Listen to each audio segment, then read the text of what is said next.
मेरे प्यारे भारतवासी भाइयों, बहनों, नौजवान साथियों, छात्र व छात्राओं, हम राष्ट्र के सभी शिक्षित, सभ्य, विवेकशील, बुद्धिजीवी, चिंतनशील, जागरूक, राष्ट्र को समर्पित नागरिकों से निवेदन करते हैं कि भारत में निरंतर पूंजीवाद बढ़ता जा रहा है, अर्थात धनवान धनवान होता जा रहा है और निर्धन निर्धन होता जा रहा है।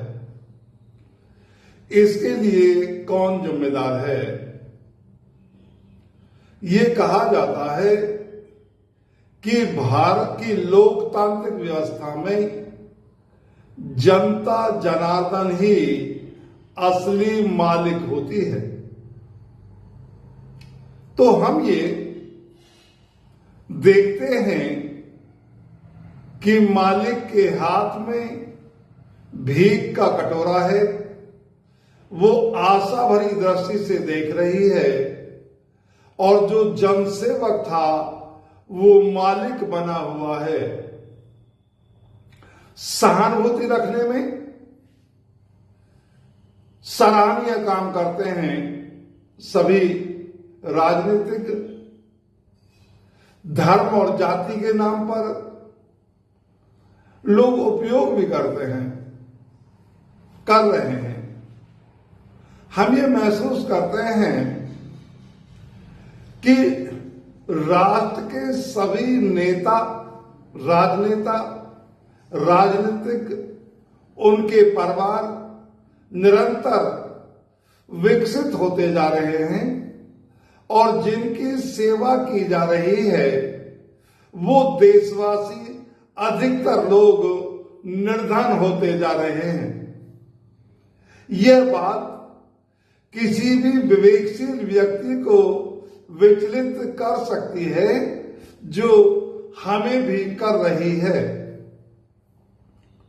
हम देखते हैं कि राष्ट्र के प्रत्येक राजनेता या राजनीतिज्ञों के पारिवारिक वंशावली को देखते हैं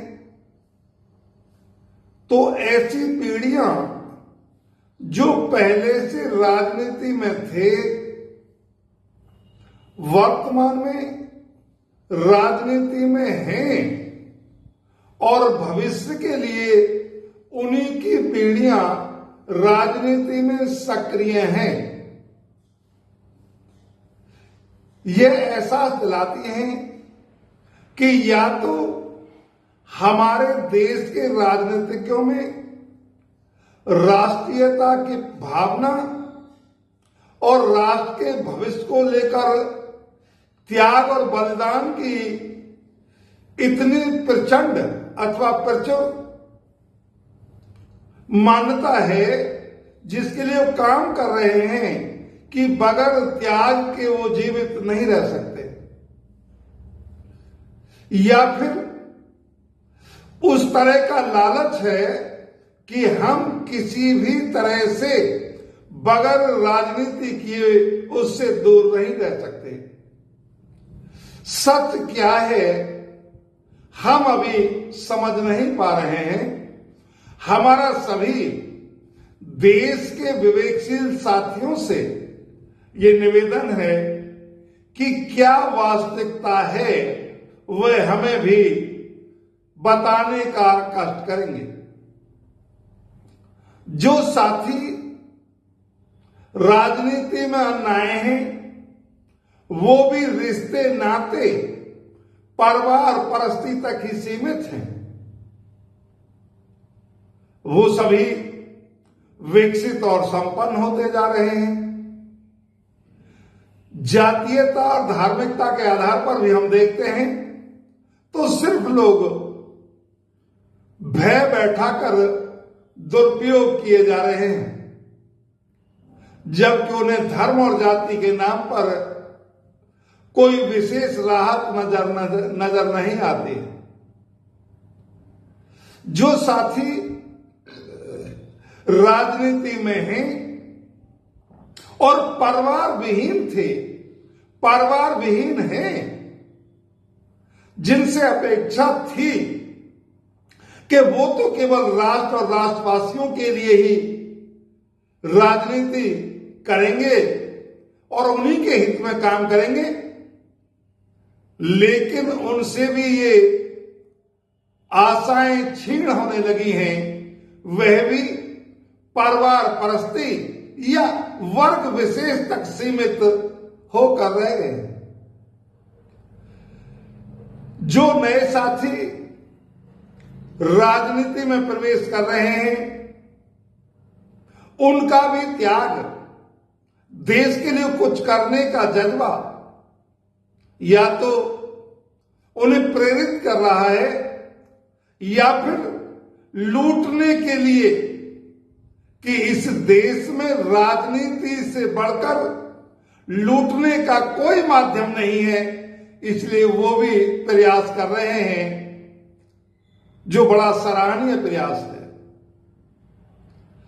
महंगाई पर हम देखते हैं कि सत्ता बदलती रहती है, लेकिन उद्योगपति वही और निरंतर विकसित होते रहते हैं कि सभी राजनीतिक, चाहे पक्ष में हो सत्ता के में, चाहे सत्ता के विपक्ष में हो, उद्योगपतियों के साथ सेटल करते रहते हैं।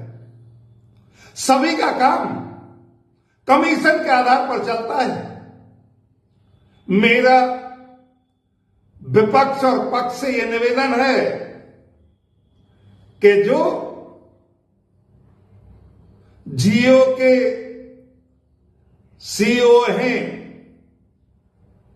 कि वो 50 रुपये प्रतिमाह बढ़ाकर इस महंगाई को जनता से थोपकर अपनी जेबें भर रहे हैं, आप उस पर कब प्रतिबंध लगाएंगे, कब प्रश्न उठाएंगे?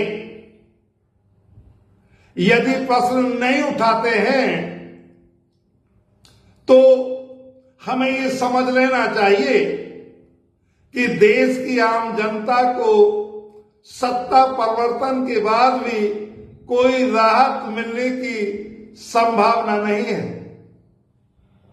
इस देश के लोगों, जो देश का मालिक है, उसी को जागना होगा, उसे अपनी लड़ाई खुद लड़नी होगी, क्योंकि ऐसा कोई व्यक्ति बना ही नहीं है जो व्यक्ति आपके प्रति उतनी संवेदना रखे जो अपने आने वाले भविष्य की पीढ़ियों के लिए और व्यक्तिगत हितों के लिए रखता हो। जागो देशवासियों, जागो और पूर्णतः आर्थिक समानता के लिए संघर्ष करना शुरू करो। ऐसा करके आप हमारी आशा को विश्वास में बदलेंगे। सभी जागरूक, चिंतनशील, विवेकशील, बुद्धिजीवी देशवासियों को हार्दिक धन्यवाद।